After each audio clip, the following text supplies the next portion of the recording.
O repórter Leonardo Barreto, ele foi até o centro da cidade para conversar com a população sobre o Dia Mundial da Voz. Ainda é saúde que a gente vai tratar aqui no programa. Será que o povo toma cuidado desse bem tão importante? Põe no ar. Todos nós sabemos o quanto a voz é importante para a nossa comunicação. Mas será que a gente está tomando os devidos cuidados para mantê-la saudável? Vamos saber agora. No seu trabalho, você usa bastante sua voz? Uso, sim. O que é que você faz? Grito muito para chamar os clientes, abordo muito, falo muito. É assim que eu... Quando chega em casa à noite, bate um cansaço na voz? Bem cansado, já sem voz para gritar com os filhos. Toma algum tipo de cuidado por conta disso? Faz algum exercício? Tem algum acompanhamento médico? Não, nenhum. Você acha que isso pode prejudicar a sua voz a longo tempo? Com certeza, futuramente eu já posso me preparar. É o dia todinho assim, gritando? O dia todo gritando aqui nessa luta do dia a dia. E pra gente é muito gratificante essa luta aqui, viu? Chega em casa, a garganta não dói não? De jeito nenhum, é só alegria. Quando chega em casa, o aspecto sobe e aqui é só alegria. Essa corrida do dia a dia aqui fortalece a gente, viu? É o dia todinho então assim falando alto, o senhor não toma nenhum cuidado com a voz, toma água, faz algum exercício, faz alguma coisa desse tipo? Não. Sobre a garganta, não. Sobre a garganta, pra mim, é uma benção, viu? Pra mim, a garganta sempre foi desse jeito. Sempre eu faço as coisas com base e tal. Esse grito no dia a dia, a mim, me fortalece. Como é que o senhor faz o dia todinho aqui? Riachuelo, Riachuelo, Riachuelo, Divina Pastora, Riachuelo, Riachuelo. Santa Rosa, Riachuelo, Riachuelo. Santa Rosa, Pedra Branca, Mussuca, Taboca, Boa Viagem. Só não Calumbi. Como é que a senhora faz para oferecer para o cliente? Amendoim, água, quem vai querer, pessoal? Como é? Eita, um amendoim, aí eu vendo. É oferecendo assim o dia todo? O dia todo, da Shopping. Não dói a garganta, não? Dói, arde um pouco. Dói perna, dói garganta, dói tudo, meu filho. Como é que a senhora faz para driblar essas dificuldades? Pedir força a Deus, trabalhar muito. Usa muito a voz. Quando chega em casa, bate um cansaço na garganta, como é? Com certeza. Não só na garganta, como mais fisicamente. Riachuelo e Pedra Branca, saindo agora o primeiro é nós, olha. A importância da voz é reconhecida por todos, mas infelizmente os cuidados não são mantidos pela grande maioria das pessoas, principalmente aquelas que fazem uso da voz diariamente. Será que isso pode trazer algum prejuízo a longo prazo? Segue com você no estúdio. Valeu, Leonardo. A gente que é profissional da voz tem que cuidar sempre, né? Principalmente quem está na rua também. Agora é o povo que grita, viu? Isso ao final do dia, meu amigo, dá uma fadiga, um cansaço. Aí à noite, fulano, você... Aí você já está assim, né? Morgado, com a voz cansada, mas tem como cuidar, tem como exercitar também a sua garganta. A gente vai entender um pouco mais disso. Você sabia que o Dia Mundial da Voz está sendo comemorado hoje? Essa data teve início aqui no país lá em 1999 e em 2003 passou a ter expressão nacional. O objetivo dessa data é promover a conscientização da população sobre a importância da voz humana, esse bem que a gente tem para poder se comunicar. Inclusive, a gente vai conversar agora, aqui no estúdio do Balanço Geral Manhã, com uma fonoaudióloga. É a Neuza, correto? Correto. Bom dia para a senhora. Bom dia, Diego. Seja bem-vinda. É um prazer estar aqui com a senhora. Aí, por exemplo, já vou logo entrando no meu problema. Hoje o tempo deu uma virada, amanheci com a voz um pouco nasal. Isso também acaba, por exemplo, forçando, eu posso estar forçando a minha voz sem eu estar percebendo isso? Eu vou responder a sua pergunta, mas antes eu gostaria de agradecer o espaço em nome do Departamento de Saúde Coletiva e de Voz da Sociedade Brasileira de Fonoaudiologia, por nós estarmos hoje orientando os seus telespectadores. Coisa boa. Muito importante. A gente agradece o espaço aqui para orientar, para esclarecer, é sempre importante. Sobre a voz nasal, precisa entender primeiro qual é a causa dessa voz nasal. Se é uma característica natural sua, se você sempre teve essa voz nasal, ou se está tendo algum componente externo que esteja sendo manifestado com essa nasalidade. Por exemplo, uma alergia. Por exemplo, pólipo nas narinas, né? Alguns obstáculos que podem estar dificultando. Como vocês trabalham em ambientes o dia inteiro, 24 horas dentro do ar-condicionado, pode ser que tenha alguma alteração. Porém, não necessariamente, isso precisa ser avaliado. Todo mundo pergunta, como é que eu faço com a voz nasal, com a voz grossa, com a voz fina, com a voz rouca? Sim, sim. Tem que ser avaliado, o que nós vamos falar aqui é para a população em geral, certo? No meu caso, gente, só para esclarecer, até para dar uma questão de mais proximidade, o meu caso de hoje, até vou repassar para a doutora, foi por causa da virose que quis me pegar e eu não veia não, e ela querendo vir, não veia não, empurrando, ela querendo vir. Aí acabou causando isso. Se você percebeu ou não percebeu, está sabendo agora o motivo. Pronto. Aí, doutora, por exemplo, tem essas pessoas aí que acabam extrapolando no volume da voz para anunciar seu produto, como a vendedora de água, como o motorista que estava ali anunciando quais seriam as cidades onde o ônibus passaria. Então ele está forçando. A gente, inclusive, a senhora falou da prega vocal, não é a corda vocal, para a gente também ter esse esclarecimento, mas o cuidado, a hidratação, até que ponto a gente pode falar? Vamos lá. Então, veja bem, os comportamentos de voz, eles estão associados ao tipo de profissão, objetivo de comunicação e o tipo de voz que essa pessoa utiliza. Então, como nós vimos no vídeo, os feirantes, eles falam muito alto, porque não tem microfone, né? Não tem amplificação, não tem nada que os proteja, né?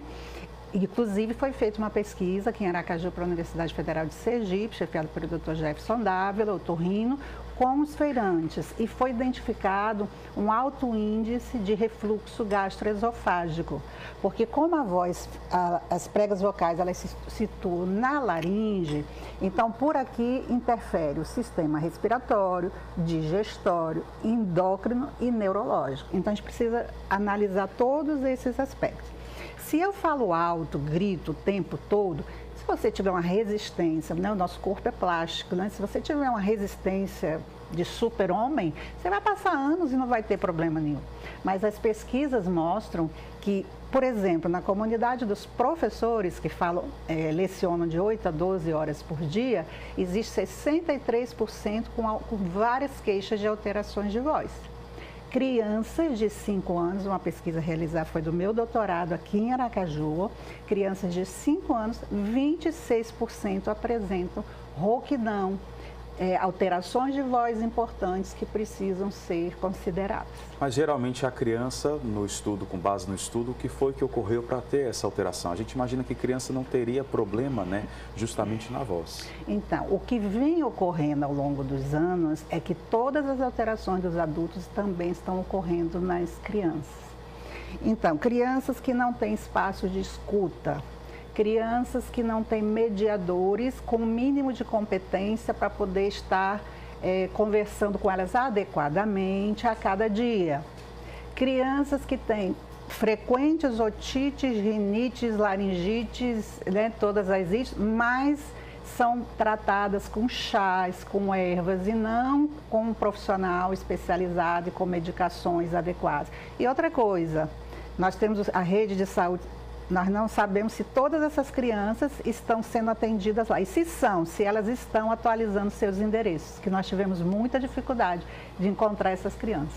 Aí, por exemplo, o problema, acredito eu, mais comum para quem tem esse exagero na voz, o que são chamados de calos nas pregas vocais. Sim. O professor, inclusive, ele é acometido com esse tipo de situação.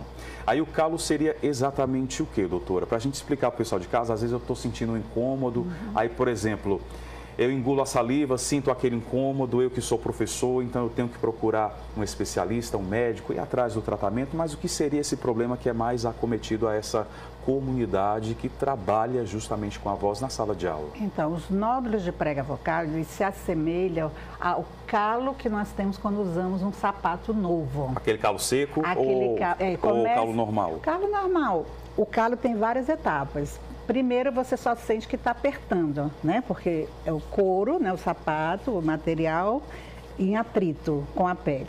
Depois você começa a ficar vermelhinho. Depois incha. Depois cresce e depois sangra, né? Em alguns casos. Então, os calos de prega vocal é a mesma sequência. Então, primeiro a pessoa... a voz não sai, a voz fica um pouco rouca, quebra de voz, a pessoa vai buscar água até pensando que só a água vai resolver. E também, principalmente, pelo comportamento vocal. Por que eu uso sapato apertado? Porque eu sou teimosa, porque eu quero esse sapato, né? Não quero aquele outro. O meu pé é 39, mas só tinha 38. Só tinha 38, aquele modelo é bonitinho. Eu vou nesse, né?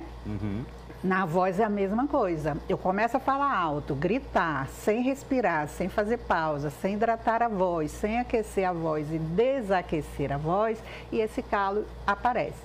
Qual é o tratamento do calo? Tirar o sapato. Né? Na laringe é o quê? Tirar esses hábitos, excluir esses hábitos que prejudicam.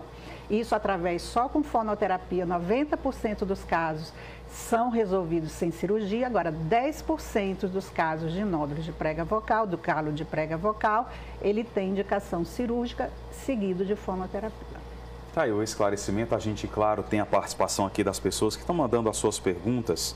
Aqui tem já o que é o aquecimento e o desaquecimento. É a preparação para você trabalhar e a preparação para você descansar. Exatamente. Então, existem diversos exercícios indicados pelo seu fonoaudiólogo, adequados para você. Todo mundo sabe que é adequado para fazer porque vibra a laringe. Mas o seu a intensidade, a frequência e a maneira de utilizar é diferente. É o pra-tra-crá, né? Isso, né? Aqueles então, exercícios todo mundo, que basta fazer a minha voz melhorou nada não. Então faz o minha voz também não melhorou. Por quê? Porque você não está fazendo da maneira individualizada. Aí, por exemplo, doutora, a pessoa tem pigarro, aí fica constantemente forçando aquilo ali. O pigarro tem a explicação para o que seria e o que é que ele pode acarretar porque está forçando ali a garganta com esse movimento? Rouquidão, tosse e pigarro são 3 sintomas que nós valorizamos muito e que nessa campanha a gente está enfatizando. É sinal que essa laringe está desidratada e aí o muco que nós temos, né, um líquidozinho que a gente tem dentro da laringe que é natural, ele está reduzido, então o atrito de uma prega vocal com a outra está maior, porque resumidamente é assim, olha, nós temos 2 pregas vocais. Quando eu respiro, elas se afastam, quando eu falo, elas se aproximam, o ar passa e vibra essa mucosa. Então, quanto mais solta essa mucosa, melhor a minha voz. Quanto mais presa essa mucosa, minha voz vai se modificando. Quais são os sinais? É tão apertado que o próprio organismo e a voz sai alterada. Então, são 3 sintomas que dizem que sua saúde vocal não está legal. Já tem participação também sobre câncer nesta região, né? Como é que a gente pode cuidar? Justamente, é claro que a prevenção é sempre o melhor caminho, porque quando a gente vai com certa rotina, com a rotina, aliás, que deve ser feita, a depender já da idade de 6 em 6 meses ou de ano em ano, para você fazer aquele check-up geral, né? Do fio do cabelo à unha do dedão do pé. Então, sobre o cuidado da garganta, doutora, como é que a gente pode ter esse cuidado exatamente? Porque a gente sabe que câncer é uma doença que causa o impacto do diagnóstico e, às vezes, o tratamento ele é um pouco pesado a depender da situação. Hoje em dia, o tratamento de câncer de laringe, quando identificado precocemente, ele tem um resultado quase 100%. Hoje existem tecnologias maravilhosas, os cirurgiões, otorrinolaringologistas, cirurgião de cabeça e pescoço estão aí. Nós temos dados de pesquisas com resultados muito bons. O que nós orientamos nessa campanha é que rouquidão é o primeiro sintoma que tem na alteração de voz. É isso que tem que se preocupar. Se tiver pigarro e tosse, mais ainda. Se tiver cansaço, dor ao falar, mais ainda. Se a voz desaparece por alguns períodos ou mesmo durante o dia, mais ainda, esses sintomas se somam. Então, a rouquidão, ela é um índice de que sua laringe não está bem. Pode ser uma alergia, pode ser uma laringite, pode ser o início de um câncer de laringe. Então, se você procurar logo, imediatamente, um otorrinolaringologia, hoje Aracaju tem um serviço público e privado, né, excelentes profissionais que podem atender, você vai ser diagnosticado precocemente. Se for caso de cirurgia, faz a cirurgia. Se for caso de fazer fonoterapia posteriormente, será feito e os resultados são ótimos. O que acontece, Diego Barros, é que a rouquidão ela não é valorizada. Sempre as pessoas, é normal ficar rouco. Fiquei mais velho, a voz foi ficando cansada, fiquei rouco. Fiquei rouco. E não é bem assim. A gente pode, claro, eventualmente ficar rouco por um desgaste vocal. Inclusive, nós, fonoaudiólogos, também ficamos. Mas observe que a criança fala com uma voz bem aguda e limpinha. Mamãe, papai. Quando chega na adolescência, essa voz fica mais grave nos meninos e um pouco mais grave nas meninas, só que é mais identificado a diferenciação nos meninos. Muitos meninos nem lembram que a voz ficou alterada, mas 20% dos meninos têm dificuldade de fazer essa passagem de voz, por N motivos, orgânicos e funcionais. Quando você chega na idade adulta, e na fase de idoso, a partir dos 60 anos, idoso que eu estou falando aqui é o idoso atual, que está atuando, que está trabalhando, que tem vida saudável, né? Que não está aposentado, deitado numa cama e jogando xadrez. Não que eu tenha nada contra xadrez, mas estou dizendo assim, que não tem. É o que seria o hábito, né? Rotineiro de quem já aposentou. Então, essa voz pode ou não ser modificada. Eu conheço vários idosos, inclusive ontem eu estava conversando sobre isso. Eu tenho pacientes de 70 anos, ativos, que faz sua academia, que cuida da saúde, que cuida da voz e quer mais, porque ele quer viver com uma qualidade de vida melhor. Então, essas pessoas vão ter uma alteração de voz muito menor ou com uma predominância menor e com qualidade de vida, que é o que a gente quer nessa campanha. Então, se você tem uma alteração de voz, especialmente rouquidão, pigarro e tosse, sugiro que você procure um médico otorrinolaringologista e um fonoaudiólogo para eles decidirem qual é a melhor conduta. Eu estou conversando aqui no Balanço Geral amanhã com a doutora Neuza Salles sobre o Dia Mundial da Voz. Para encerrar, doutora, tem uma pergunta de uma telespectadora, Ana Lúcia, que é um hábito que eu tenho também. Ao acordar, eu bebo água e como maçã. São hábitos saudáveis para o início da manhã? Olha, maçã é um adstringente. Eu não recomendo logo ao início da manhã. Eu acho que de manhã você tem que comer um bom café da manhã, com frutas, né? Pode ser maçã, pode ser melão, uma água de coco, uma tapioca, né? Um cuscuz, né? E a maçã eu deixaria ao longo do dia. Já vou comer mais tarde a minha maçã, a partir de amanhã. Por quê? Porque você de manhã, você dormiu a noite toda. Se você dormiu bem, você já acordou bem. A voz vai ficar um pouquinho preguiçosa, normal isso, todo mundo acorda meio assim. Devagar. Mas depois que você começa a conversar, faz o café, quando senta na mesa, a voz já está boa. Então, eu sugiro que você se preocupe mais em beber água, né? Eu mesmo tomo 2 copos de água todos os dias em jejum, todos os dias. O ideal é que você ingira pelo menos 10 copos de água ao dia. Então, se eu tomar 2 copos de água ao acordar, depois de 1 hora eu tomo mais um copinho, depois outro. Ao longo da manhã eu já tomei 5 copos. E não é beber de um gole só, Diego, que todo mundo fala, não, eu não bebi 8 horas, nem 9, corre que eu tenho que beber agora uma garrafa d'água. Não, você tem que beber basicamente 1 copo d'água a cada 1 hora. Então você tem que ter um copinho d'água do lado e toda hora vai lá e toma 3 golinhos. Deixa ele quieto. Daqui a pouquinho você vai lá, isso durante 1 hora. Na hora seguinte, repete. Eu esqueci de beber água, tomo 2 agora. Vai naquele desespero de vida, né? Então, a hidratação tem que respeitar o seu ritmo, o seu tipo de trabalho, a sua qualidade de vida. Não é uma norma. Saúde não é uma coisa que eu faço, então se eu beber água todos os dias eu não vou ter câncer de laringe. Se eu não usar sapato apertado eu nunca vou ter câncer. Saúde é uma coisa muito maior que isso, porque nós falamos de saúde mental, espiritual e física. Né? Então, essas 3, elas têm que estar em harmonia. E a nossa voz, ela é um índice de saúde e de doença. Então, se eu prestar atenção como minha voz funciona durante o dia, nossa, ela está boa aqui, estou na entrevista, está legal. Mas vamos supor que eu vá trabalhar agora à tarde, minha voz começa... Não, é porque eu estou falando muito, peraí, Neuza, maneira... Menos.